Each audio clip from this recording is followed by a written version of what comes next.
sur ces textes.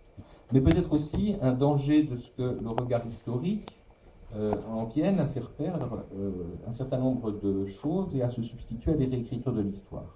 Pour dire les choses très brièvement et très sèchement, comme je les ai vécues moi-même avec une certaine sécheresse, voire brutalité, la poésie de la résistance devenait une sorte de mythe dont il fallait se défaire, en minimisant son impact et son importance, en minimisant le geste héroïque d'écrire des poèmes, et en rappelant que le vrai geste héroïque est de prendre un fusil.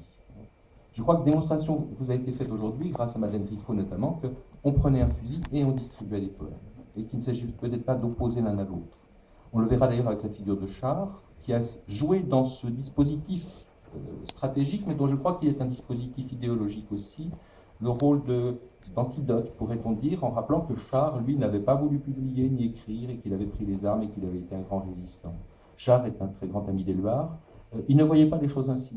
Il ne voyait pas les choses dans une opposition entre ce qui serait le risque moindre d'écrire et le grand risque qui serait de prendre un fusil.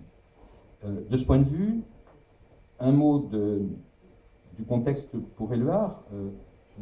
Il a toujours été parisien, c'est vrai. Il faut peut-être insister sur les risques encourus et sur le fait que les séjours réguliers dont parlait à juste titre Madame Riffaut tout à l'heure ont été des séjours de clandestinité, d'abandon de son domicile rue de la Chapelle, d'aller chez Lucien Scheller, chez Zervos, au Cahier d'Art, chez d'autres amis quand il était à Paris, ou bien d'être dans des maisons de campagne à Vézelay, ou encore en 43 et 44 dans les hôpitaux psychiatriques pour se dissimuler absolument.